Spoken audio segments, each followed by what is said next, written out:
Tardes, ¿cómo están todos? Bienvenido, mi nombre es Lucio Flores. Bienvenido a este primer webinar de tres que hacemos en conjunto con AREC, el Comité del Carrero Joven, del cual estamos muy orgullosos de armar en conjunto. Mi nombre es Lucio Flores, yo soy actualmente vicepresidente de CONAREC y también miembro del Comité del Carrero Joven. Estamos en ambos bandos. Y la temática del día de hoy es revisar la guía de pericarditis y miocarditis publicada en el Congreso Europeo del reciente año, y luego revisar un trial, el MAPLE, a cargo de un residente de CONAREC, y estamos acompañados de un panel de expertos compuesto por la doctora Ana Virginia Figueroa, staff de la Unidad de Insuficiencia Cardíaca y Trasplante Cardíaco del Hospital Privado Universitario de Córdoba, y el doctor Carlos Manfredi, jefe de Unidad de Terapia Intensiva de la Clínica Yunes de Santiago del Estero y vicepresidente primero del Comité de Insuficiencia Cardíaca e Hipertensión Pulmonar de FAC. La revisión va a estar a cargo de Emilia Quintero, médica especialista en cardiología, jefa de residentes del Sanatorio Diagnóstico de Santa Fe y miembro del Comité del Cardiólogo Joven. Y el trial a cargo de Nahuel Constantín, residente de cardiología del Sanatorio Diagnóstico, representante de Santa Fe en CONAREC y también miembro del Comité del Cardiólogo Joven. Si cuando quieras, Emi, Muchas gracias, puedes Lucio. compartir pantalla. Gracias. Gracias. Bueno, buenas noches a todos y bienvenidos como comentó Lucio, al primer encuentro de esta serie de webinars. En este caso yo voy a compartir con ustedes la actualización de miocarditis y de pericarditis a partir de lo publicado en el reciente Congreso EX 2025. La idea es que revisemos en conjuntos lo que son las novedades del Congreso, ¿sí? Analizar qué cambios existieron, ¿sí? Destacar lo más relevante y extraer recomendaciones que nos sean útiles para la práctica diaria con nuestros pacientes. Este año la IAES marcó un antes y un después en lo que es estas patologías, porque es la primera vez que contamos con una guía formal de miocarditis. La guía de pericarditis ya se había publicado 2 veces previamente, la última en 2015, pero solamente contábamos con consensos de miocarditis. Se introduce por primera vez en esta guía el concepto del síndrome miopericardico inflamatorio, que junto a la resonancia magnética son los principales protagonistas de esta publicación, porque lo que refuerza es la necesidad de un abordaje interdisciplinario, personalizado, donde donde cobra relevancia la inmunidad, la genética y, bueno, como dije anteriormente, el uso de las imágenes en el diagnóstico. Otro aspecto clave es la incorporación de los fármacos bloqueadores de la interleuquina 1, que es una citoquina que está involucrada en lo que es la respuesta inflamatoria, que son los anakinra y rilonacept, que más adelante voy a estar comentando de cada uno de estos. A modo de comparación, respecto de las guías anteriores, si recordamos, solamente teníamos documentos separados. Hoy esta guía nos ofrece una guía única conjunta que tiene como objetivo y nos va a permitir un abordaje más organizado, ¿sí? Estructurado, para llegar a un diagnóstico rápido y a un tratamiento oportuno. Ha cambiado lo que es la resonancia magnética, que antes solamente era una herramienta útil, un complemento, como complemento. Acá en esta nueva guía, la resonancia magnética adquiere un rol central, no solamente en lo que es el diagnóstico, sino también para la estratificación del riesgo, para el seguimiento del paciente y para prescribir la vuelta a la actividad deportiva y al trabajo. Lo mismo sucede con la biopsia endomiocárdica, que antes era un recurso amplio y que se utilizaba a criterio y disponibilidad de cada centro, ¿sí? Y no solamente a disponibilidad, sino también en cuanto a experiencia. Hoy en día, la nueva guía lo organiza con indicaciones precisas, que las voy a hablar más adelante, pero básicamente indicado en el paciente que se encuentra inestable hemodinámicamente y que requiere y que es crucial un diagnóstico etiológico oportuno para realizar un tratamiento dirigido, que puede llegar a cambiar el pronóstico. En cuanto al diagnóstico de pericarditis, la verdad que continúa el mismo criterio diagnóstico clínico, pero esta guía hace hincapié en el reconocimiento del paciente de riesgo, es decir, la estratificación de riesgo inicial. Con esto promueve algoritmos que son claros y específicos. En cuanto al tratamiento, la colchicina pasa a ser, forma parte del tratamiento de primera línea estándar, que no sucedía anteriormente, estaba indicado solamente en caso de recurrencia.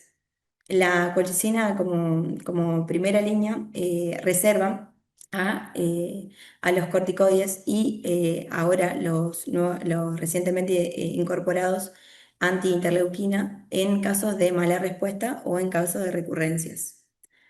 Y en cuanto al tratamiento de la miocarditis, hace un enfoque en la inmunosupresión, que antes era algo que era una serie experimental. Hoy en día la inmunosupresión va a estar dirigida a los subtipos específicos guiado por la biopsia, sobre todo en subtipos que implican alto riesgo y mala evolución, que generalmente son la sarcoidosis, la miocarditis autoinmune y la de células gigantes.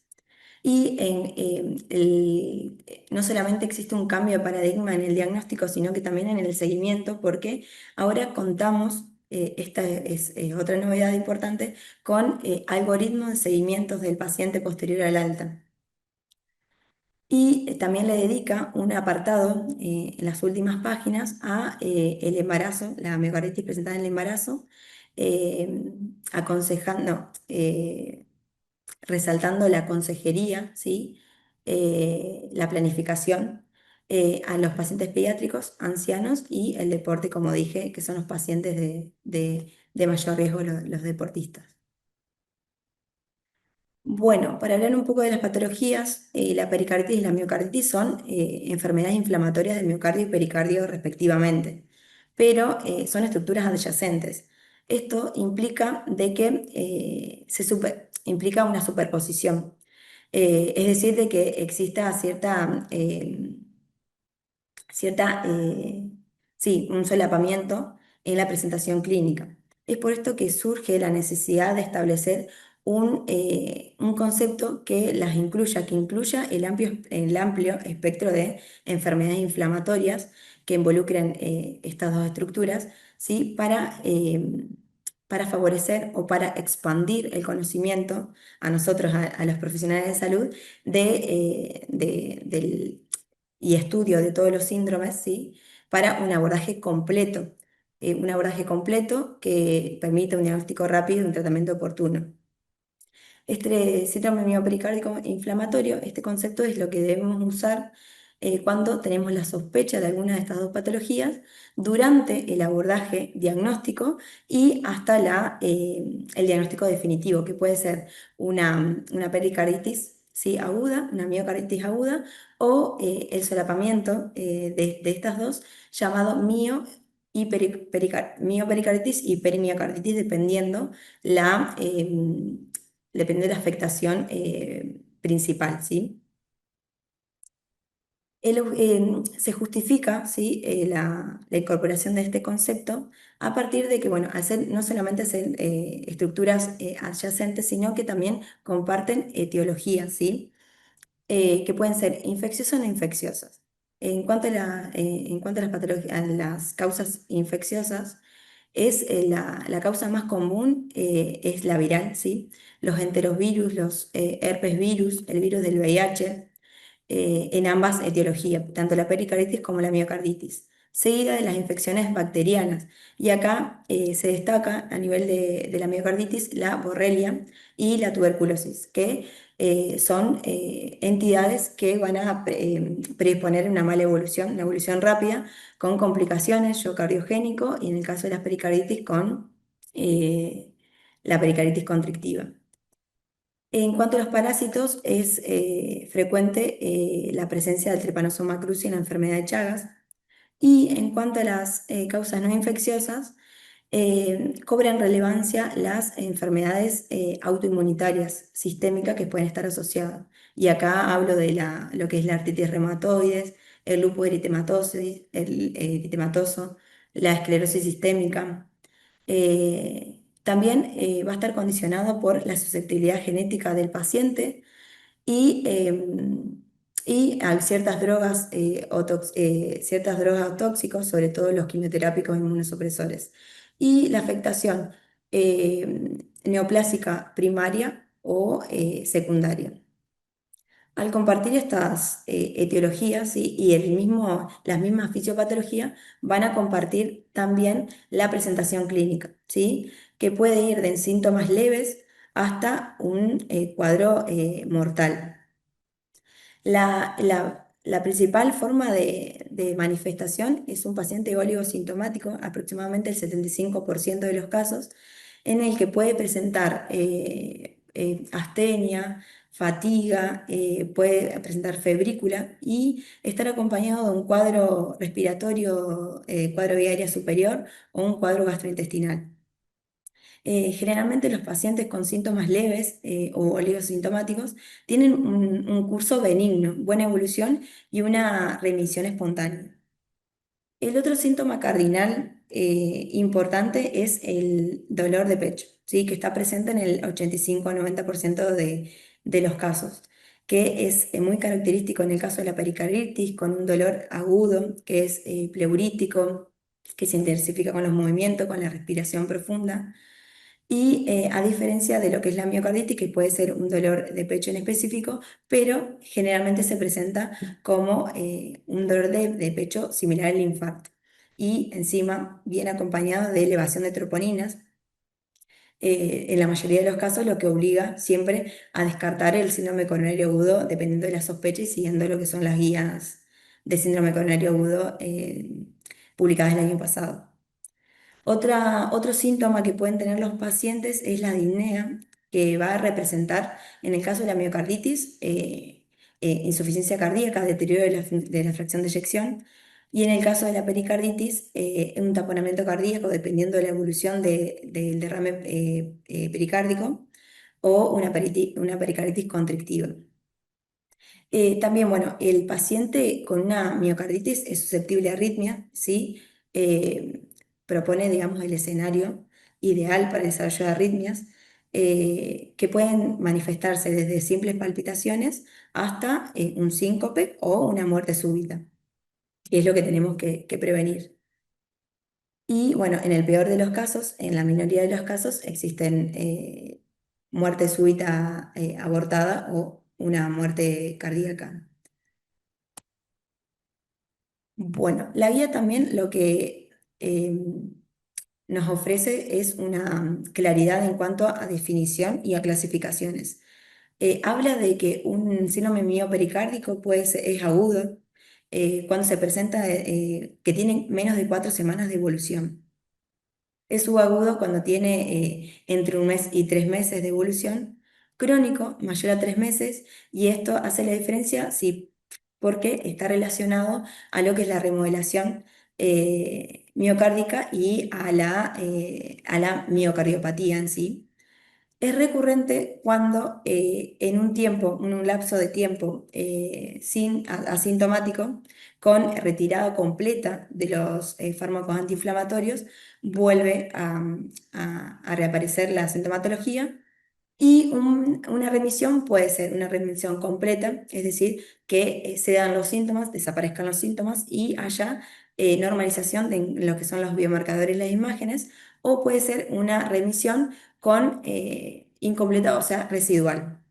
¿Qué quiere decir? De que el paciente no tenga síntomas, pero que puede quedar con una alteración en la fracción de eyección o con algo de realce tardío de gadolinio, que indica fibrosis. También hace una definición específica de lo que es la miocarditis fulminante, ¿sí? Que es una miocarditis de inicio abrupto con inestabilidad hemodinámica. Los pacientes requieren inotrópicos y hay veces que deben ser referenciados a centros de mayor nivel de atención para un soporte circulatorio mecánico y evaluación de trasplante. y la miocarditis complicada, que es la miocarditis aguda y reúne una reducción de la fracción de eyección, arritmias ventriculares sostenidas o bloqueo auriculoventriculares avanzado, shock cardiogénico y refractariedad. Esto lo hace para brindar herramientas de detección precoz del paciente en riesgo. Este esquema resume lo que es la evolución natural de la miocarditis y la pericarditis, que todo puede empezar acá con un agente agresor que va a producir una injuria del miocardio. Como ya dije anteriormente, generalmente son infecciones virales, pero puede ser un agente no infeccioso. En una etapa aguda, es decir, entre las primeras 4 semanas, se va a desencadenar lo que es la inmunidad innata, que va a estar no mediada, sino que va a depender de lo que es la susceptibilidad genética del paciente en cuanto a la intensidad. Entonces, en este momento existen la liberación y existe un desbalance entre lo que son las células y las citoquinas inflamatorias. Si la inflamación sigue su curso, pasa a un estado subagudo de 1 a 3 meses en el cual se pone en marcha lo que es la respuesta inmune adaptativa. Acá puede existir una remisión, como comenté anteriormente, o puede persistir la inflamación, que en el caso de persistir se vuelve crónica, está relacionada a lo que es la fibrosis y la miocardiopatía. Bueno, en cuanto al abordaje diagnóstico, existe un cambio de paradigma que no solamente sustenta el diagnóstico en lo que es el abordaje inicial, que va a estar basado en lo que es la evaluación, la anamnesis, historia clínica, el examen físico, el electrocardiograma, laboratorio y el ecocardiograma, sino que acá introduce el término de imagen multimodal, es decir, el uso apropiado y precoz de las imágenes para llegar al diagnóstico. El uso de la biopsia endomiocárdica en casos específicos y la realización de un test genético. Hablamos de que una miocarditis está definida cuando tenemos un escenario clínico apropiado, ¿sí? Que nos sugiere miocarditis y la confirmación en resonancia magnética, que esto es lo que cambió respecto de las guías previas, o biopsia. Es posible cuando existe signos y síntomas compatibles con miocarditis, con al menos un criterio adicional, que pueden ser hallazgos clínicos, que generalmente son inespecíficos en la miocarditis, puede existir insuficiencia cardíaca, como comenté anteriormente, electrocardiográficos con cambios en el segmento ST, sobre todo elevación difusa del segmento ST, elevación de los marcadores de daño miocárdico, la troponina, o hallazgos en imágenes, que puede ser en el ecodoppler, alteración de la fracción de eyección o el uso de strain que va a detectar precozmente alteraciones de la fracción de eyección. O en la resonancia magnética, lo que es el hallazgo de edema o de fibrosis. Y en cuanto a la pericarditis, hablamos de una pericarditis definida, que esto continúa igual, es el diagnóstico clínico, ¿sí? Eh, pero la novedad de esta guía respecto a pericarditis es la incorporación de la estratificación de riesgo temprano para establecer la modalidad terapéutica, es decir, la hospitalización, ¿sí? O el manejo ambulatorio del paciente. Se puede utilizar la resonancia magnética también para hacer diagnóstico, porque también permite la identificación de edema y fibrosis pericárdica. Y bueno, es indefinida cuando solamente contamos con síntomas y signos compatibles con estas dos patologías. En el caso de la pericarditis, como ya comenté, el dolor es muy característico. En cuanto al examen físico, sí tenemos la particularidad de que el roce pericárdico sirve como criterio diagnóstico. En el electrocardiograma, el hallazgo precoz que se instala de manera más precoz es el descenso del PR con una elevación difusa del segmento CT. En cuanto a las arritmias, el pericardio es eléctricamente silencioso, es decir, que si se presenta acompañado de una complicación arrítmica es porque conlleva algún compromiso miocárdico. Pero generalmente la pericarditis con algo de compromiso miocárdico se presenta con arritmias supraventriculares. Lo más frecuente es la fibrilación auricular. Pues se van a encontrar elevados los marcadores de inflamación, sobre todo la proteína C reactiva. Y en cuanto a las imágenes, como ya nombré anteriormente la resonancia magnética y la importancia en el diagnóstico de la pericarditis, pero el ecocardiograma ofrece un gran valor diagnóstico porque puede detectar el derrame pericárdico, no solamente detectarlo, sino caracterizarlo, la localización y la extensión, y evaluar el compromiso hemodinámico del paciente. Esto es lo que estaba comentando anteriormente en cuanto a las imágenes. La ecocardiografía nos sirve para evaluar la fracción de eyección o si hay alteraciones segmentarias o globales de la contractilidad y en el caso de la pericarditis, signos de taponamiento o la caracterización del derrame pericárdico, que estas son lo que destaca la guía, que es pequeño cuando es una cuantificación menor a 10 milímetros, moderado de 10 al 20 y extenso mayor al 20. También nos puede hablar de la distribución, si es circunferencial o loculado, y de la composición. Bueno, acá es donde está el principal cambio en cuanto a miocarditis con respecto a las guías anteriores, que era necesario para un diagnóstico confirmado de la biopsia endomiocárdica. Actualmente podemos hablar de una miocarditis confirmada con resonancia o con la biopsia, pero podemos hablar también de una miocarditis posible cuando contamos con un escenario clínico apropiado y cuando tenemos hallazgos de resonancia magnética que pueden ser compatibles con un diagnóstico de miocarditis o son inciertos. Y la descarta cuando la resonancia y la biopsia es negativa.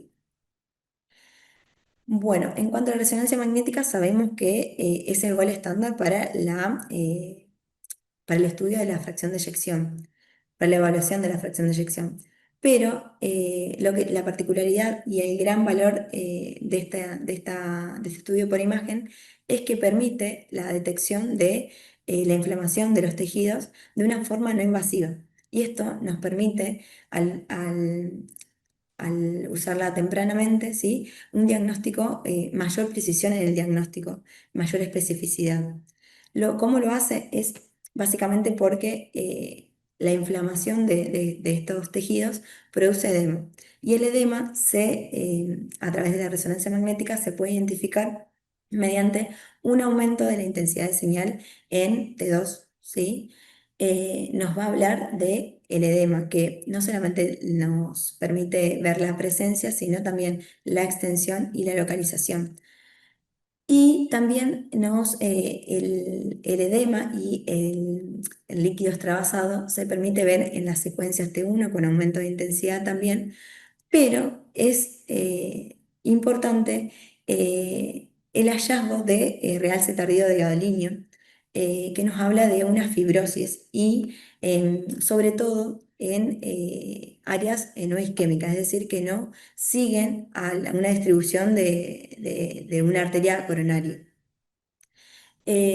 sobre todo cuando es anteroseptal. Y no solamente sirve en el diagnóstico, sino que también en el pronóstico, porque el hallazgo de fibrosis se ha visto en el 95% aproximadamente de los pacientes con muerte súbita. Es decir, el hallazgo inicial de fibrosis, o sea, de realce tardío de gadolinio, es un marcador pronóstico independiente de mortalidad. Para llegar al diagnóstico usa los criterios de Lake-Lewis actualizados a partir de 2018, que hablamos de una miocarditis confirmada cuando presentamos dos de los dos criterios, es decir, un criterio basado en T1 y un criterio basado en T2. Esto aumenta la especificidad. Y además, lo que aumenta el valor diagnóstico es la realización de la resonancia magnética al inicio de la enfermedad. Lo que aumenta la especificidad sería realizarla aproximadamente en las primeras 2 semanas de la presentación de la enfermedad. Y hablamos de una miocarditis posible cuando presentamos uno de los dos criterios principales, es decir, un criterio basado en T1, o un criterio basado en T2, en un escenario clínico apropiado, ¿sí? Que nos sugiera miocarditis, y nos podemos apoyar en los criterios de apoyo, valga la redundancia, que habla más que nada de lo que son disfunción miocárdica, es decir, alteración en la función ventricular. Estas son las indicaciones que están en la nueva guía, ¿sí? Entonces, para miocarditis, para el diagnóstico, la determinación de la causa y para el seguimiento debe realizarse al menos entre los 3 y los 6 meses para la reestratificación del riesgo y también a los 6 meses para permitir el regreso al ejercicio de los pacientes. Y en la pericarditis, lo mismo, para el diagnóstico cuando no se puede llegar a un diagnóstico clínico y para el seguimiento en los casos seleccionados, sobre todo en los casos complicados. Las otras imágenes que están a nuestro alcance y la podemos usar en el abordaje diagnóstico es la tomografía computada, que sirve básicamente para descartar la enfermedad coronaria o para caracterizar el pericardio o previo a la pericardectomía para guiarla. Y la medicina nuclear, que va a quedar reservada únicamente cuando la ecocardiografía y la resonancia no son concluyentes. Y bueno, llegamos a la biopsia endomiocárdica, que lo que tiene a favor la resonancia magnética es que es una prueba no invasiva, pero la desventaja es que no permite el diagnóstico el histotipo de la patología. Para esto necesitamos la biopsia endomiocárdica, que es una técnica, es invasiva y conlleva múltiples complicaciones, generalmente mortales, ¿sí? Desde perforación ventricular, arritmias ventriculares y bueno, la muerte. Es por eso que esta guía hace hincapié en el uso racional de este estudio. Va a quedar reservada, o sea, va a quedar recomendada para los pacientes que estén inestables hemodinámicamente, que tengan alto riesgo y alta sospecha de tener miocarditis o pericarditis, que se encuentren inestables hemodinámicamente, que no responden al tratamiento convencional, en quienes es crucial el diagnóstico etiológico para dirigir la terapéutica y así cambiar la evolución de estas patologías. Y bueno, también hace hincapié en la detección precoz de las banderas rojas del diagnóstico clínico de miocarditis. No quiere decir de que estos ítems eh, hablen de estratificación de riesgo, sino que de la probabilidad de padecer esta enfermedad, que muchos se comparten en las dos patologías, pero aumentan más la precisión si se van complementando, es decir, si se cumplen la mayoría de eh, todos estos ítems. Y la recomendación del estudio genético solamente va a quedar indicada en los pacientes ya que tengan la confirmación de la miocarditis o la pericarditis cuando se sospecha de miocardiopatía hereditaria o el paciente presente un realce tardío de aluminio extenso o una disfunción severa y persistente de la fracción de eyección, arritmias ventriculares persistentes, recurrentes, miocarditis o pericarditis recurrentes y mala respuesta al tratamiento. Bueno, en cuanto al diagnóstico diferencial, como dije anteriormente, es importante o va a ser crucial el diagnóstico o el descarte del síndrome coronario agudo, porque comparten clínica, hallazgos en los estudios complementarios y elevación de troponinas, pero lo que nos va a permitir el diagnóstico es el estudio coronario invasivo.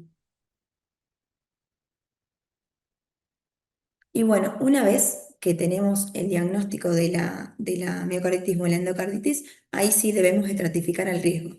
Y esto lo hace la guía para tratar de dirigir el tratamiento, ¿sí? De brindarle lo más apropiado al paciente. Va a caracterizar, en el caso de la miocarditis, va a caracterizar al paciente en bajo riesgo, intermedio y alto riesgo. El paciente de bajo riesgo es aquel paciente que tiene síntomas estables o se encuentra oligosintomático que no tiene alteración en la fracción de eyección y que la resonancia magnética es normal en el inicio. Ese paciente puede ser dado de alta, si está internado, de manera precoz una vez que se normalicen los marcadores, o puede ser tratado de manera ambulatoria con un seguimiento estrecho, pero no así los pacientes con riesgo intermedio y alto riesgo. El paciente de alto riesgo es el paciente que está inestable, ¿sí? Con shock cardiogénico, refractario al tratamiento, posterior a un paro cardíaco, arritmias ventriculares persistentes, bloqueo B de alto grado, ¿sí? En el cual se evidencia una fracción de eyección disminuida con un realce tardío de gadolinio extenso en la resonancia. Estos pacientes se deben internar y se debe, bueno, hacer obviamente monitorización, evaluar la necesidad de soporte inotrópico o soporte circulatorio mecánico. Esto es importante, la evaluación y la reevaluación del paciente para, en el caso de que sea necesario, una derivación oportuna a un centro de mayor experiencia que pueda evaluar tanto la necesidad de la biopsia, del estudio genético y del trasplante miocárdico, del trasplante cardíaco en casos extremos. Y en cuanto a la pericarditis, este sí es un cambio radical en lo que es la nueva guía, es la estratificación de riesgo inicial, porque el paciente que reúne todas estas características de riesgo, es decir, pacientes que estén obviamente con signos y síntomas de un taponamiento cardíaco, el paciente con una evolución tórpida o una evolución, sí, bueno, incesante, fiebre, una pericarditis complicada con una constricción, o en los que presenten a nivel imagenológico un derrame pericárdico severo con compromiso hemodinámico, con taponamiento, deben ser ingresados, internados y, bueno, obviamente hacer el monitoreo. No así con los pacientes de bajo riesgo, que son aquellos pacientes que son oligosintomáticos o asintomáticos en el cual se puede hacer un seguimiento estricto, evaluando la respuesta al tratamiento en las primeras 2 semanas desde la instauración.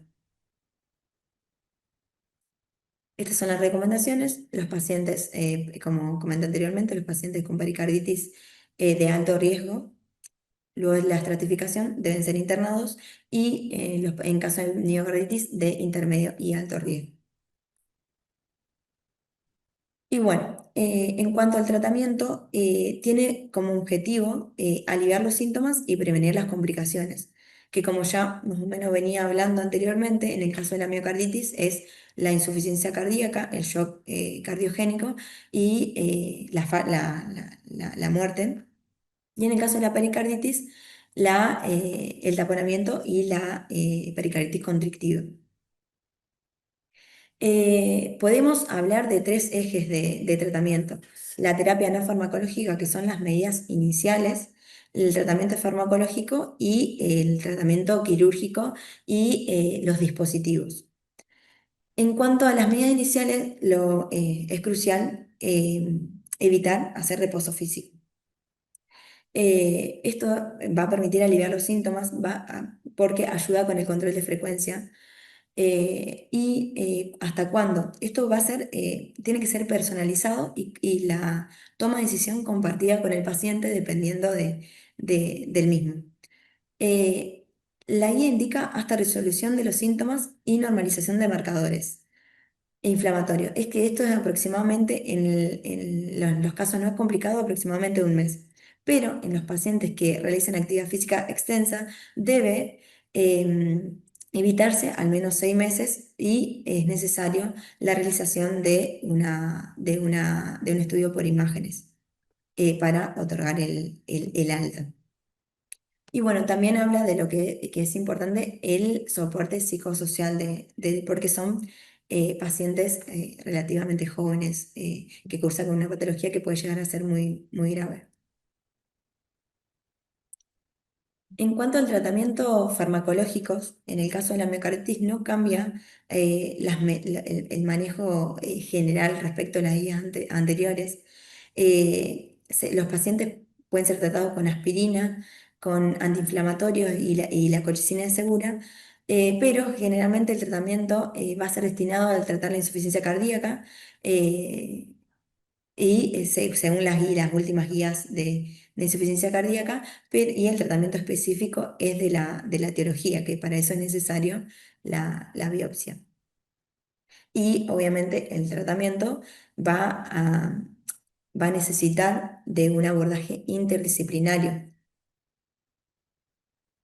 En caso de la miocarditis fulminante, también como ya estuve comentando, es la internación, evaluar el soporte inotrópico y la derivación oportuna para soporte circulatorio mecánico y la realización de biopsia o consideración de un trasplante. Y en el caso de la miocarditis aguda, tratamiento sintomático, monitorización estrecha.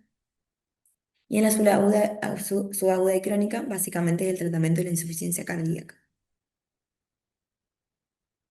Sí existe un cambio en lo que es el tratamiento farmacológico de la pericarditis, que está establecido un tratamiento escalonado, en el cual son de primera línea el tratamiento con aspirina, los antiinflamatorios y la colchicina, quedando los corticoides para en aquellos pacientes en los cuales no estén disponibles o estén contraindicados los antiinflamatorios o si son refractarios.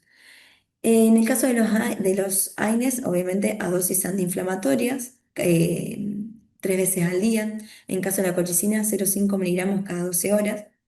Y en caso de los corticoides, la prednisona de 0,2 a 0,5 miligramos kilo día.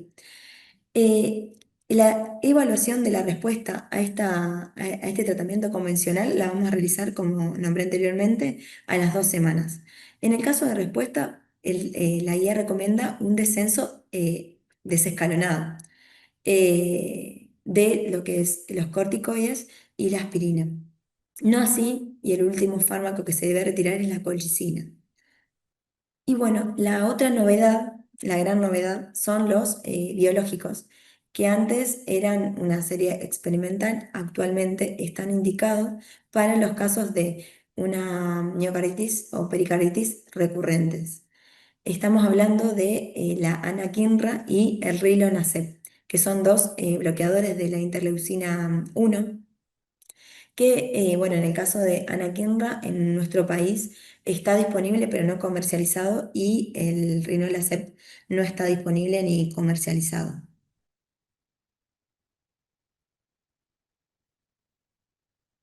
Y bueno, hablamos de terapia quirúrgica en la miocarditis, la necesidad de un trasplante cardíaco y en la pericarditis, dependiendo de la evolución del paciente, a una pericardiocentesis que también puede ayudar en el diagnóstico etiológico a una ventana pericárdica cuando el paciente presenta derrames recurrentes o una pericardiectomía en el caso de una pericarditis complicada con constricción crónica. Y bueno, como dije anteriormente, el paciente con miocarditis es susceptible a arritmias, no solamente en la etapa aguda, sino que de manera, en, de manera crónica también por la presencia de fibrosis que ofrece el sustrato ideal para el desarrollo de arritmias potencialmente mortales. Es importante en la etapa aguda, hace hincapié en la monitorización y la detección precoz y el tratamiento de estas y la evaluación del dispositivo, que dice que en una etapa aguda, ¿sí? Se deben tratar las arritmias ventriculares de forma farmacológicamente y reevaluar, una vez superado el episodio agudo, la necesidad de un cardiodesfibrilador implantable. En el caso de, en la reestratificación de riesgo, ¿sí? Una vez dado de alta al paciente, y en caso de persistencia, hallazgo o persistencia de arritmia ventricular, arritmia maligna. Y también la presentación de arrítmica de la miocarditis puede ser un bloqueo AV de alto grado que en caso de no se brinda el soporte cronotrópico, ¿sí? En la forma aguda, pero en el caso de no resolver en un tiempo prudente, es necesario la colocación de un marcapasos definitivo. Esto es lo que hablaba respecto de la complicación arrítmicas de ambas patologías. En la fase aguda, generalmente bueno, se presentan con arritmias y responde a la inflamación. Y en la etapa crónica debemos revaluar dentro de de los 3 a 6 meses, ¿sí? Si existe la presencia o no de arritmias ventriculares y definir si el paciente puede ser tratado con una terapia médica o requiere de un dispositivo.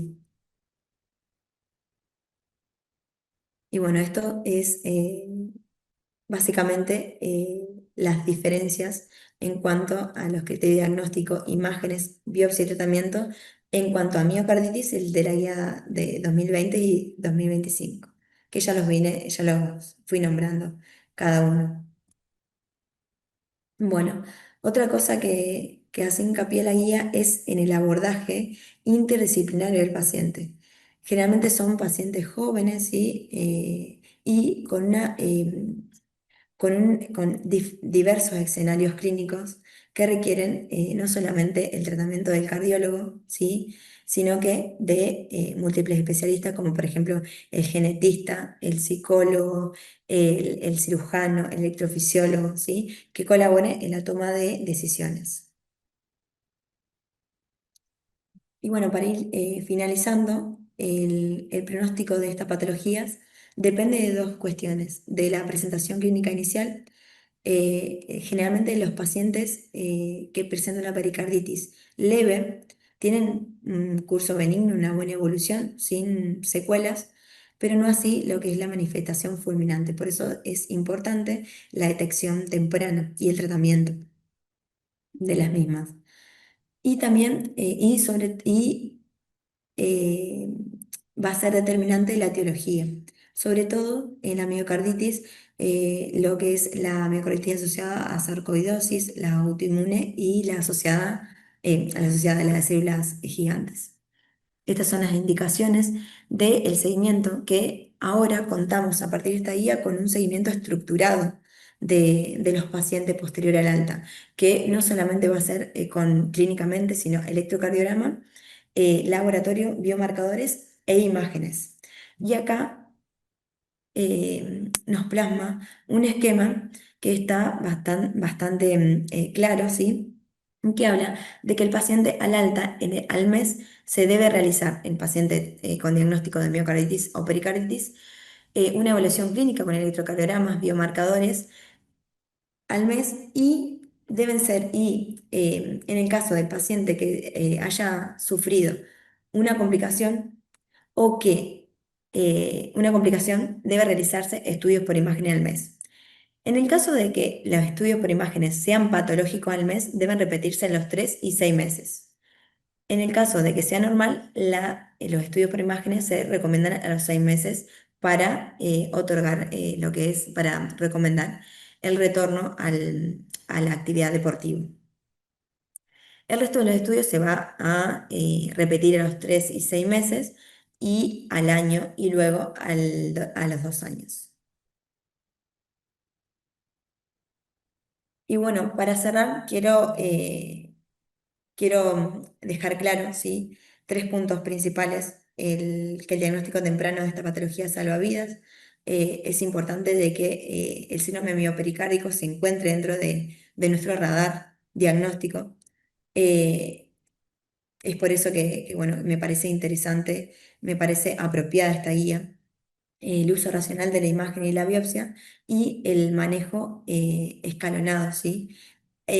Escalonado y personalizado, dependiendo de cada paciente, de la evolución y de las complicaciones. Y bueno, esto es todo. Muchas gracias. Espero que haya tenido, que estas novedades les sean útiles y bueno, que la podamos aplicar en la práctica diaria con nuestros pacientes para mejorar la atención. Excelente, Emi. Muy, muy claro. para el resto de los participantes, obviamente pueden ir dejando sus preguntas en el chat. Yo mientras le pregunto a los expertos, Carlos, Vir, eh, si creen que, o cuál creen que sea el impacto de esta guía en la práctica clínica y por qué creen que sea o haya sido importante que publiquen una guía conjunta entre miocarditis y pericarditis que antes no había pasado. Adelante, doctor. Puedes empezar. Virginia, no, a las damas primero, por favor. Me parece, primero que nada, felicitar a Emilia. Excelente tu resumen, la verdad que es una guía larga y creo que detallaste perfectamente todos los aspectos principales de esta guía, así que felicitaciones, muy claro. Y bueno, me parece, Lucio, que es relevante contar con esta guía ya que involucra, que nosotros ya veníamos un poco intuyendo de que se trata de una especie de continuo de síndrome inflamatorio, miocardio y pericardio, pero que sin embargo no lo habían plasmado hasta ahora en una guía. Entonces, eso un poco ordena al momento del diagnóstico y el posterior tratamiento de esta entidad. Me parece muy relevante y bueno, y sin duda que establecer algoritmos más claros en cuanto sobre todo a la disquisición que siempre se nos plantea en el agudo de qué hacer, si biopsiar o no biopsiar a los pacientes, ya el tener la resonancia en el mismo escalón para el diagnóstico de la miocarditis me parece que es algo muy relevante porque creo que siempre nos quedábamos con ese sabor a poco, que podríamos haber hecho un poco más, o si estábamos haciendo algo insuficiente para el diagnóstico de esta entidad, y bueno, y ahora tener un poco la tranquilidad de que la resonancia es igual de valiosa para el diagnóstico con los nuevos criterios de Lewis, que bueno, que ahí es un poco también poder charlar de que no todos los centros cuentan con técnicas de mapeo, ¿no? Que son los nuevos criterios que propone la guía. Pero bueno, tratar de, creo que es de igual manera tener la posibilidad de hacer un diagnóstico no invasivo con la resonancia, creo que lo veo como algo muy relevante. Y luego, bueno, hacer énfasis en estas etiologías específicas que sí merecen, sin duda, la biopsia para hacer tratamientos específicos. Sin duda, mencionar los pacientes con inestabilidad hemodinámica o cardiogénicos que se van a beneficiar de tratamientos inmunosupresores específicos como la miocarditis de células gigantes o bueno, algunas otras miocarditis específicas, como vos mencionaste, Mire, también con sus tratamientos específicos. Así que la verdad es que lo veo como algo bien, muy novedoso y muy aclaratorio. No sé cuál es su opinión, Carlos. Bueno, muchas gracias. Bueno, Emilia, te felicito. La verdad que tu presentación ha sido muy buena, excelente. Eh, bueno, a mí la guía particularmente me resultó, digamos, algo novedoso porque nosotros que somos de la vieja escuela, hacíamos diagnóstico con la biopsia endomiocárdica, ¿sí? La biopsia endomiocárdica se hace en pacientes que están estables, por supuesto, y cuando uno tiene una sospecha, digamos, alta de la patología, ¿sí? Entonces no se olviden que la miocarditis primero se la sospecha, ¿sí? Se la sospecha y se la trata. ¿Sí? Entonces, la miocarditis, cuando uno, digamos, se enfrenta a eso, no nos olvidemos que los pacientes que tienen una presentación fulminante es medio difícil poder hacer una resonancia magnética. Hay centros, pocos centros, que tienen dentro de su instalación un resonador.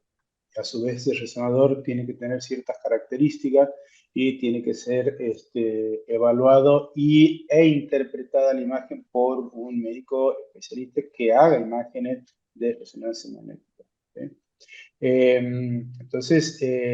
importante este punto. ¿Por qué? Porque el punto en el cual nosotros estamos tratando la resonancia magnética nos da el diagnóstico y al tener una equivalencia con la biopsia endomiocárdica es un aspecto muy importante. Pero no nos olvidemos que cuando nosotros tratamos pacientes con miocarditis generalmente son pacientes graves Pacientes que tienen la forma fulminante, si bien hay que hacerle el soporte hemodinámico, que a mi punto de vista no hay que esperar tanto con el tratamiento con vasopresores, con inotrópicos, porque son pacientes que no tienen una buena evolución.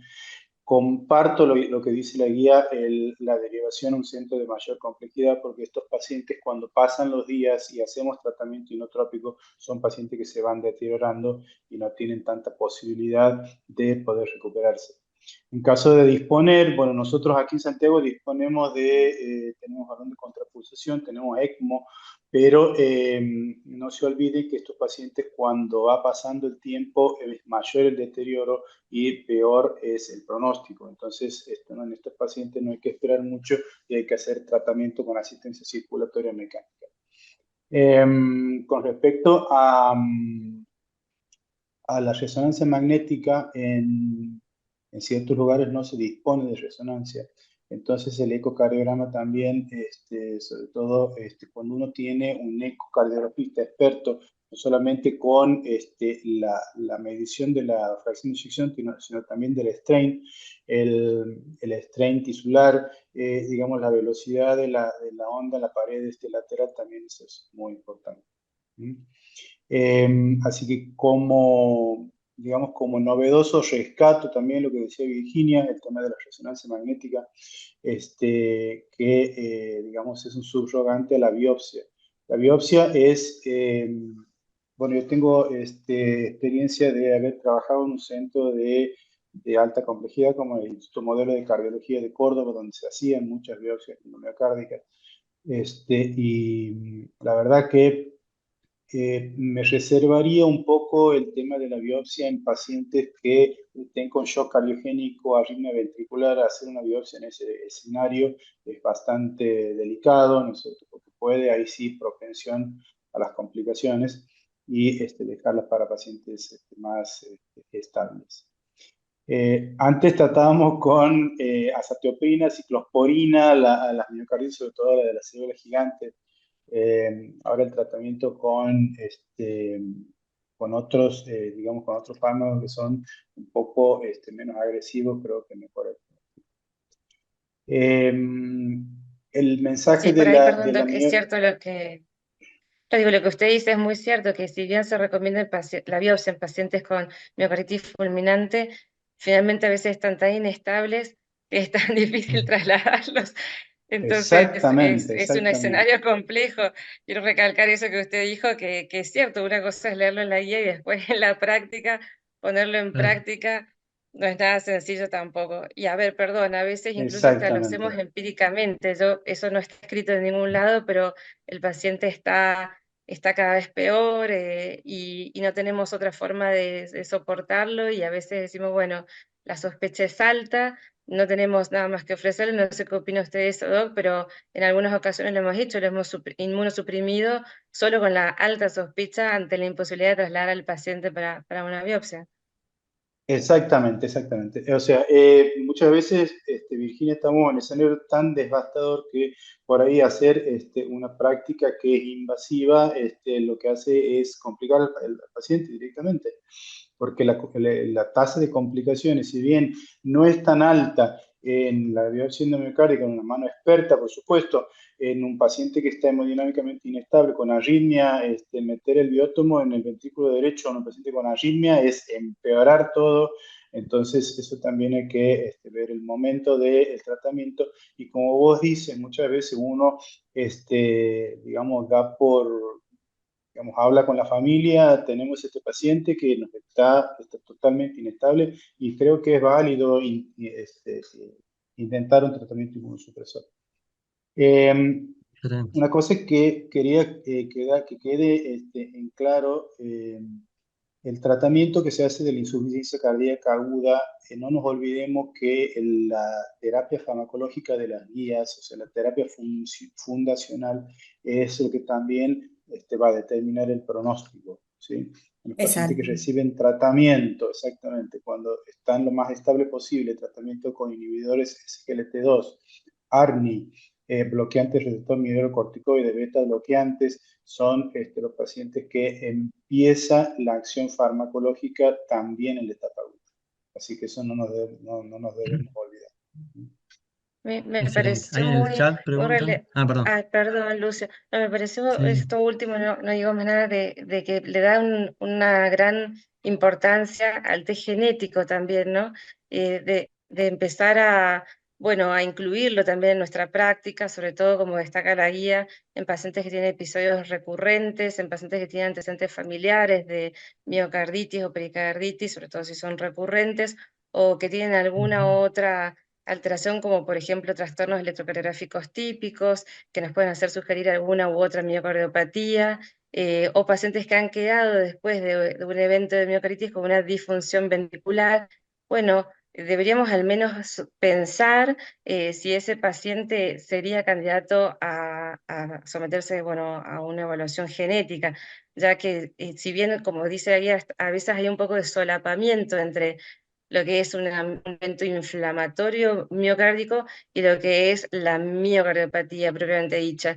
No se sabe si es un trigger la inflamación de esa miocardiopatía o si la inflamación es parte de la presentación clínica de la miocardiopatía. Creo que nos falta mucho camino todavía por recorrer en cuanto a eso, pero me parece muy importante, sobre todo porque si bien, como vos mencionaste, Emilia, el desfibrilador como prevención primaria no está recomendado en la fase aguda, porque ciertamente se puede mejorar la fracción de eyección si estuvo empeorada por el episodio de miocarditis, pero ojo, porque en algunas miocardiopatías con genes específicos, por ejemplo, desmosomales, está recomendada la prevención primaria, incluso con una fracción de eyección, digamos, superior a lo que establecen las guías, que es menos de 35%, sino con fracciones de eyección hasta el 50% si los parámetros si encontramos parámetros de riesgo. Entonces eso es importante, porque no tener ese gen, no pensar en esa alteración genética nos puede a veces hacer perder la oportunidad de proteger a mi paciente con una miocardiopatía que es altamente arritmogénica. Sí, sí, perfecto. Bueno, El test Excelente. genético yo creo que está ahora, digamos, tomando un papel preponderante, sobre todo, no solamente por el test genético en sí, sino también por la disponibilidad, ¿sí? La disponibilidad es cada vez mayor. Yo vivo en Santiago del Estero, en Tucumán lo hacen, en Córdoba, entonces eso es una herramienta muy valiosa. Una cosa que quería agregar con el tema de la pericarditis. Eh, para mí la pericarditis es una entidad de mucho cuidado, ¿sí? Digamos, cierta tendencia, como las pericarditis más comunes son las pericarditis agudas, ¿no es cierto?, que son idiopáticas y que se resuelven. No nos tenemos que olvidar que son pacientes jóvenes y que el miocardio siempre está afectado, o sea, siempre tienen inflamación, o sea, es una miocardio, pericardio, miocarditis, como ustedes le quieran llamar, pero siempre hay que tenerlo cuidado. Hay que tener cuidado. Y sobre todo hay que, vos decías, mostrabas, Emilia, el seguimiento en estos pacientes, lo cual a mí me parece correcto. El primer mes generalmente digamos, es un mes bastante valioso en el cual podemos evidenciar algunas complicaciones, por eso es importante. Y ahí alguien preguntaba con respecto al tema del Holter, ¿sí? Eso. El Holter en estas patologías, sobre todo en pacientes que tienen una miocarditis que se le da de alta y que han estado con arritmias, digamos, durante la internación, el Holter también es muy importante. Si bien el rédito diagnóstico no es tan alto, creo que justifica. Exacto. Pero está recomendado en el último cuadrito, lo recomienda en todos los pacientes con diagnóstico de miocarditis al sexto mes. No Sí, solamente el exactamente. Holter, sino también una prueba funcional. Claro, y ahí el test genético también puede ser importante porque eso identifica el subgrupo de pacientes que van a andar mal, ¿sí? Exacto. Que van a tener arritmia y se van a beneficiar del device. perfecto. Excelente. Bueno, le damos paso a Nahuel, así nos revisa el trial. Hola, hola a todos. Ahí comparto pantalla. Dale. ¿Ahí se ve? Creo que está Sí, bien. sí. Bien, Volver a bueno, prender. Ahí está. ahí estamos. Bueno, yo soy Nahuel Constantín, residente de cardiología de Sanatorio Diagnóstico, como me ha presentado Lucio. Y al día de hoy la idea es hacer una revisión del estudio MAPLE, ¿sí? Que estudió la Ficamtem versus metoprolol en monoterapia para pacientes con miocardiopatía hipertrófica obstructiva sintomática. ¿Sí? Bueno, como sabemos, el tratamiento de primera línea para la miocardiopatía hipertrófica sintomática durante muchos años y actualmente, ¿no? Es el beta bloqueante. Y como segunda línea están el verapamilo y diltiazem. Lo que sí quería hacer un razonamiento histórico de por qué se empezó a... Perdón, y ojalá... Ahí va. Un razonamiento histórico de por qué se empezó a utilizar los beta bloqueantes. Y nos tenemos que remontar al año 1967, con estudio de Cohen y Brandwald, el que contó con solamente 8 pacientes a los que se hizo tratamiento con propanolol. Y en ese caso se llegó a que un endpoint primario en cuanto a clínica y disminución de la obstrucción de tracto de salida del ventrículo izquierdo. Decimos 8 pacientes, pero tiene mucha relevancia eso. ¿Por qué? Porque para la época, estamos hablando de 1967, era un estudio muy relevante y muy importante. Y se llegó también a determinar la fisiopatología en cuanto a esto, ¿sí? Después hay dos estudios más, en el 1993 y en el 2021, terminando con el estudio Tempo, en el que ya se empezó estos estudios se basaron en beta bloqueantes versus placebo, ¿sí? Y en el de 1993 de Gilligan también se estudió el verapamilo. En los dos estudios fueron de relevancia porque los dos demostraron que mejoraba la clase funcional y la clínica del paciente y disminuía la obstrucción de tracto de salida del VI. A partir de todos estos estudios es que está indicado como tratamiento de primera línea los beta bloqueantes, ¿sí? Y como veníamos hablando, de segunda línea es el tratamiento con verapamilo y diltiazem en caso de intolerancia o contraindicaciones para los beta bloqueantes. Pero acá hay un punto muy importante, y lo que nos trae hoy con el trial, es que ya en cuanto a estas dos guías de 2023 de la guía europea y 2024 de la AJA, empezó a indicar como tercera línea al mavacamten, que es un inhibidor de la miosina de la ATPasa cardíaca, igual que el aficamten, ¿sí? Y bueno, para el mavacamten hay dos estudios de mucha relevancia. Creo que el más importante es el Explorer del año 2020, en el que se estudiaron, es un ensayo clínico aleatorizado, se habían estudiado 251 pacientes con miocardiopatía hipertrófica sintomática y se randomizó mavacamten versus placebo a 30 semanas y se demostró en un endpoint primario combinado que mejoraba la clase funcional y también mejoraba el consumo pico de oxígeno, ¿sí? Entonces, bueno, a partir de ahí se empieza a tomar relevancia a los inhibidores de la miosina TPasa cardíaca. Bueno, hablando un poquito del contexto clínico que nos lleva a este nuevo trial, decimos que los beta bloqueantes son el tratamiento de primera línea para miocardiopatía hipertrófica sintomática, pero con una limitada evidencia sobre eficacia. Hoy cuando hablé de los estudios, tengo que decir que los últimos dos, uno tuvo 19 pacientes y el otro 29 pacientes, así que es una evidencia bastante limitada. Y bueno, el aficamten, igual que el mavacamten, es un inhibidor selectivo del ATPasa de la miosina cardíaca. Entonces, el ensayo MAPLE lo que quiso estudiar es si la monoterapia con aficamten era mejor que el tratamiento con beta bloqueantes. Bien. Todos en monoterapia, ¿no? Este es el estudio y el objetivo que tenía este estudio era evaluar la seguridad y eficacia del aficamten en monoterapia versus el metoprolol en monoterapia. Métodos. Es un ensayo de fase 3, doble ciego, doble simulación y aleatorizado, que contó de 175 pacientes con miocardiopatía hipertrófica obstructiva sintomática, todos ellos, y comparó el aficamten en dosis de 5 a 20 miligramos día versus el metoprolol de 50 a 200 miligramos día. Y el tratamiento se lo llevó a cabo por 24 semanas. Vale destacar que la mayoría de los pacientes se llegó hasta las dosis máximas de aficamten y de metoprolol. Los criterios de inclusión fueron una obstrucción del tracto de salida mayor a 30 en reposo y o más de 50 milímetros de mercurio en Valsalva, que sean sintomáticos, que la función esté por arriba del 60 o igual.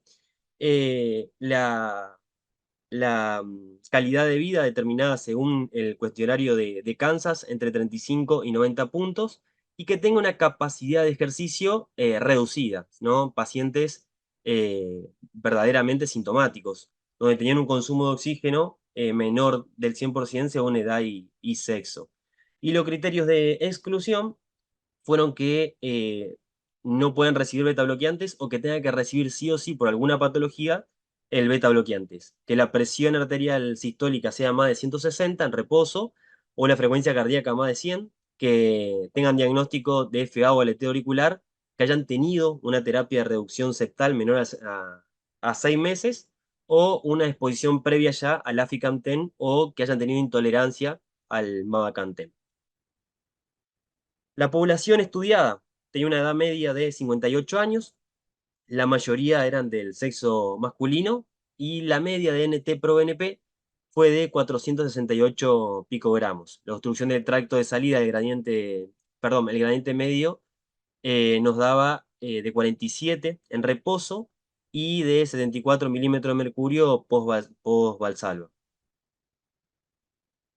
En cuanto a los endpoints, el endpoint primario que se evaluó fue un cambio en el consumo pico de oxígeno, que se evaluó hasta la semana 24 con una prueba de esfuerzo cardiopulmonar, y los endpoints secundarios, la verdad que fueron bastante completos porque se vio la capacidad funcional y mejoría clínica, con lo que ya habíamos hablado anteriormente, la mejoría clínica del paciente con la escala de NIJA y la escala de calidad de vida determinada por Kansas, marcadores hemodinámicos y biomarcadores, cambios en el NT-proBNP y cambios en el gradiente de tracto de salida del ventrículo izquierdo post-valsalva.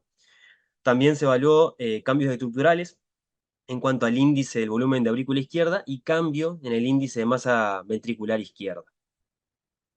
En cuanto a los resultados, la verdad que fueron resultados magníficos.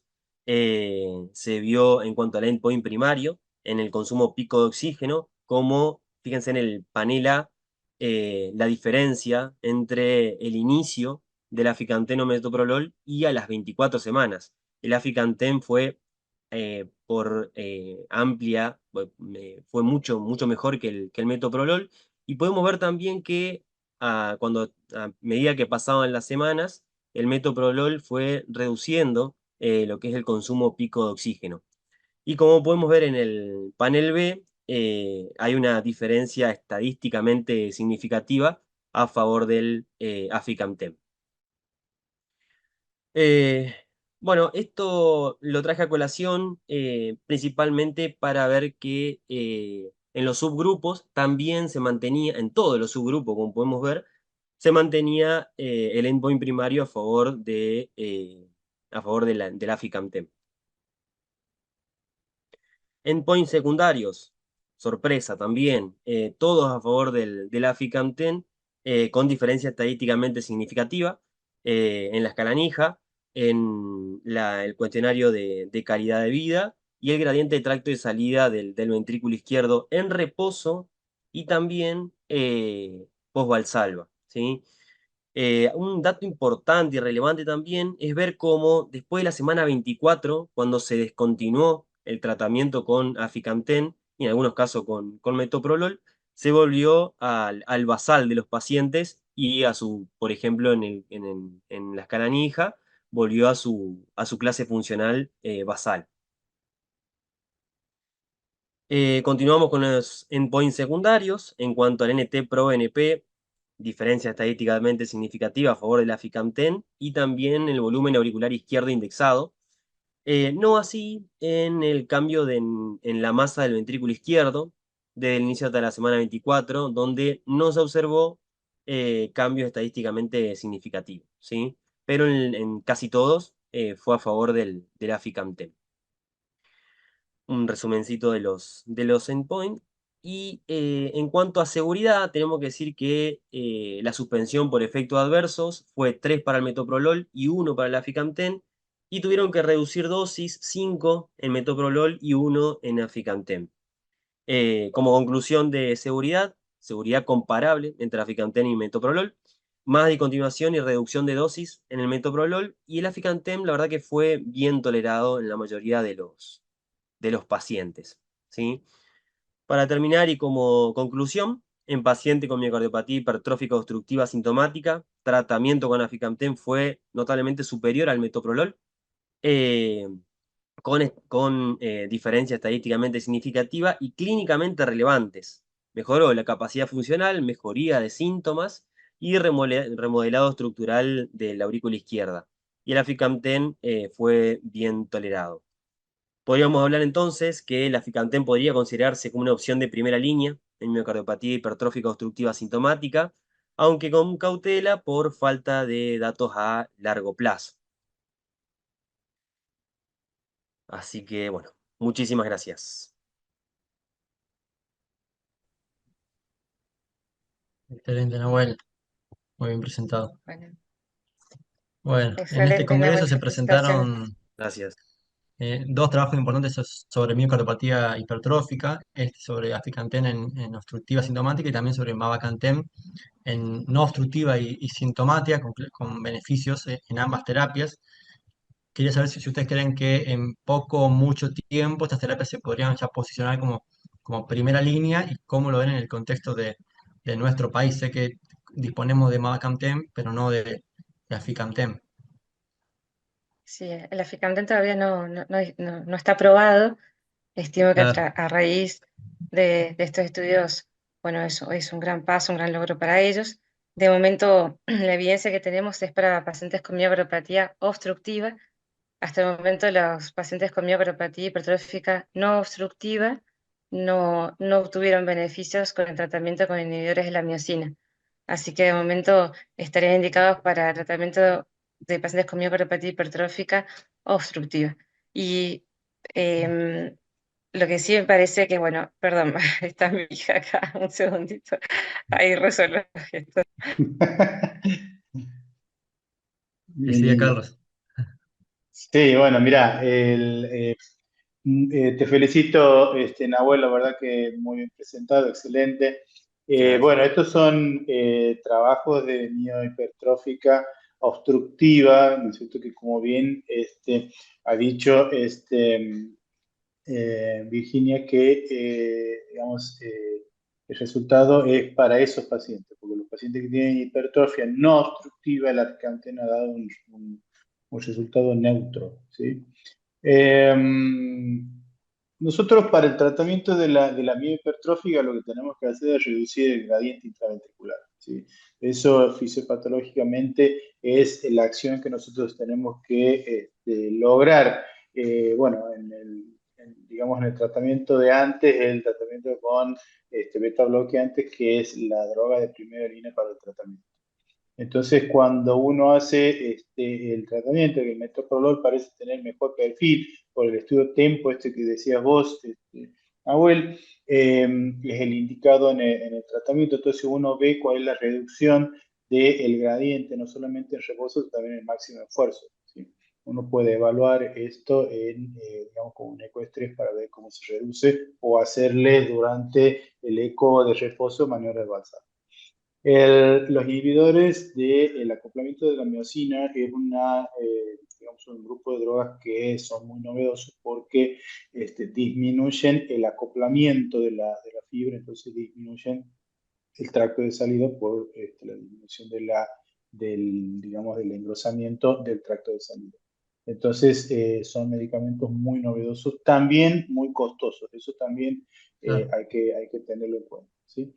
Antes, digamos, para reducir el gradiente, nosotros usábamos, antes que se desarrolle el Mavacamten, usábamos, bueno, la cirugía, ¿no es cierto?, alcoholización o coil del ramo septal del descendente anterior, con resultados a veces que sí bastante inciertos, porque si uno no operaba un paciente de ese tipo en un centro de alto, digamos, flujo de pacientes, era lo mismo que no hacer nada.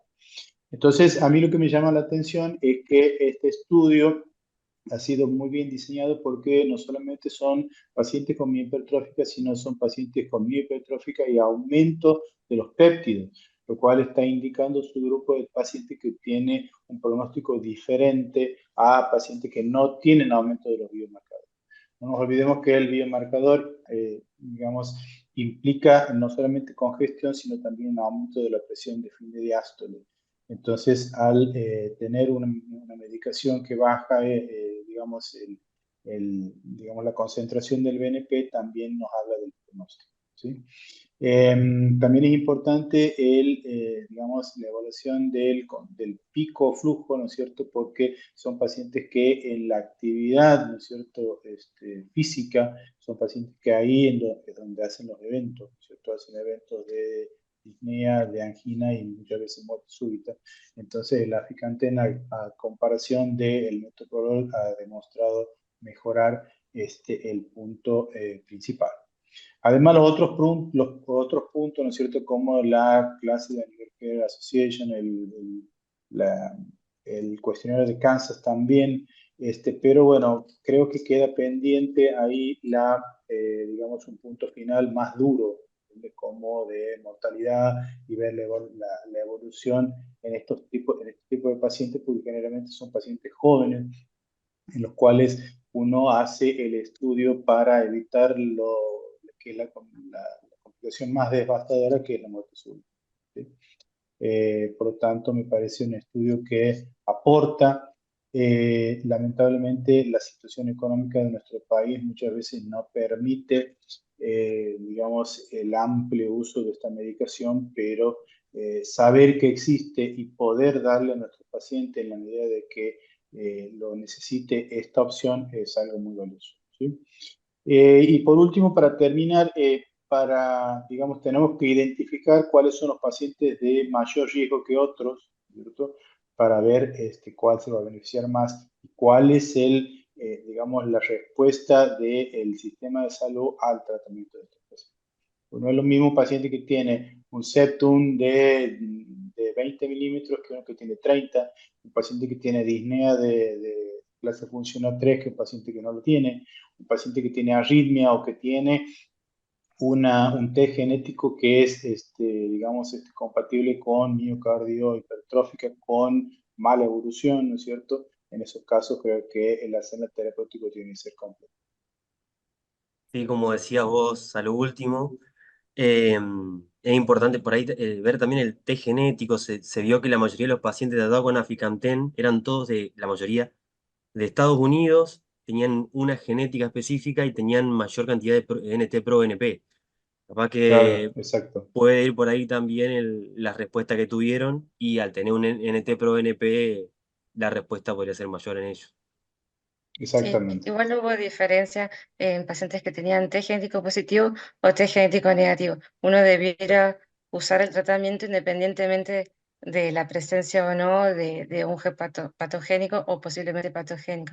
Pero sí, llama la atención, digamos que como se comentaba durante el Congreso, que durante más de 15 años hemos utilizado beta bloqueantes con tan poca evidencia científica que lo avale, con estudios, digamos, de regular calidad, por así decirlo, y que ahora podemos ver en comparación cabeza a cabeza que realmente no son tan efectivos como nosotros pensábamos en ningún endpoint. Es decir, no bajaron el gradiente Lo que para pasa es que nada, depende no quién lo diga. Claro, claro, Si lo dice no Bramwell, bajó, estamos todos bien. Si lo digo yo, no estamos sí, bien. tal cual.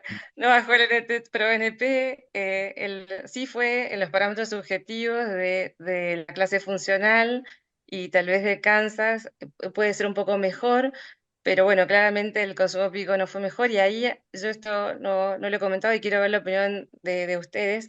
Pero a ver, comparar el endpoint primario de un pico de oxígeno que depende de frecuencia cardíaca para su buen valor, compararlo con un agente que es un cronotrópico, o sea, un cronotrópico negativo que claro, produce incompetencia Exacto. cronotrópica, es medio que largar como con ventaja, me parece, ¿no? Ya en Obviamente, el endpoint primario. obviamente. Lo que pasa es que no es Pero lo bueno, mismo que vos compares con placebo que compares con metoprolol, que es la droga de primera línea en estos pacientes, ¿entiendes? claro, Entonces, entonces, eso bueno, es lo que ese pasa. input primario es como que, ay, pero bueno, el betabloqueante de por sí, o sea, va a bajar el cronotropismo en el ejercicio físico y me va a bajar el claro, pico de oxígeno. Pero a ver, no le quito mérito a la Ficamten, no, para nada. O sea, demostró superioridad en todos los endpoints. O sea, en las cosas objetivas, en la disminución del volumen de la aurícula, el NT-proBNP, cosas, y los gradientes en reposo y en esfuerzo fueron Fue súper fuerte, sí. drásticamente disminuidos por el aficante, no le quito mérito. Así es. Pero bueno, con respecto a la masa ventricular, creo que falta tiempo. Dice que 24 meses claro. 24 semanas, perdón, fue un Bueno, tiempo corto para evaluar tal vez la masa ventricular, pero si ya la aurícula en 24 semanas tenemos una disminución de volumen, creo que le queda un camino prometedor. Bueno, ahora está en estudio el Memento, que habla de mavacamten en cuanto a cambios estructurales medidos por resonancia cardíaca, donde se espera que haya realmente unos cambios favorables con el tratamiento con mavacamten.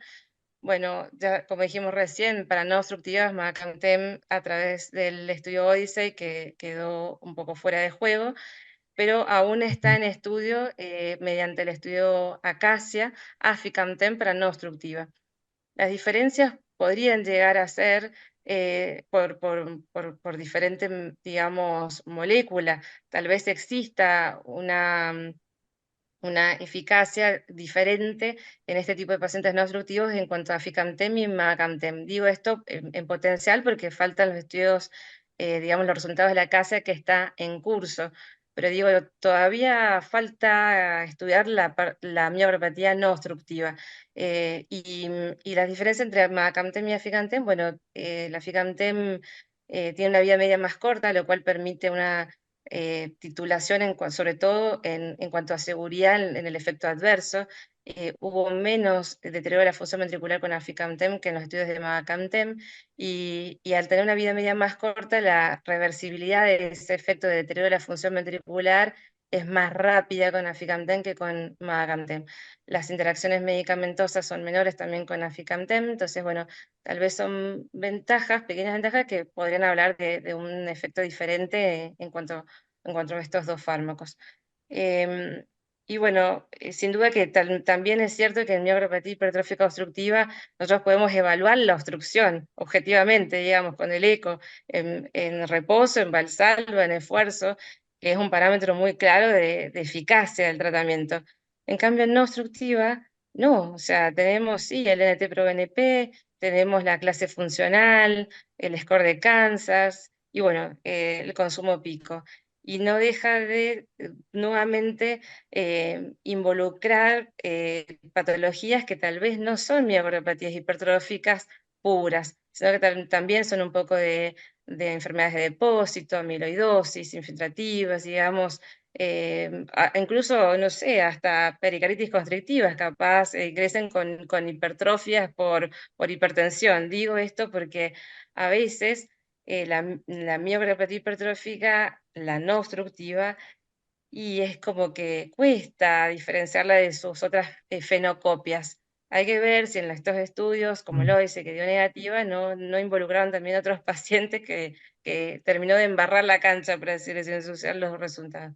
Pero bueno, más allá de eso, claro, el estudio de ahora, el MAPL, que muy bien presentado él, me parece que es un estudio que termina como de posicionar a los inhibidores de la miosina, incluso empezar a plantearse o a resonar el hecho de que si no deberían estar en primera línea antes que los betabloqueantes, que hasta ahora, como vos mencionaste, abuela, en las guías estaban como de segunda línea y los betabloqueantes no eran efectivos y el paciente continuaba sintomático.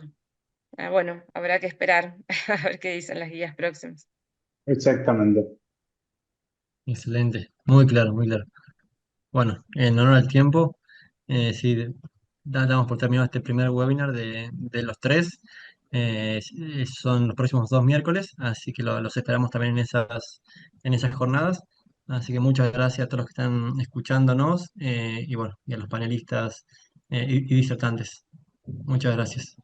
Muchas Muchas gracias. gracias Adiós, por la buenas invitación. noches. Hasta Adiós. Nos luego. Chao. vemos. Adiós.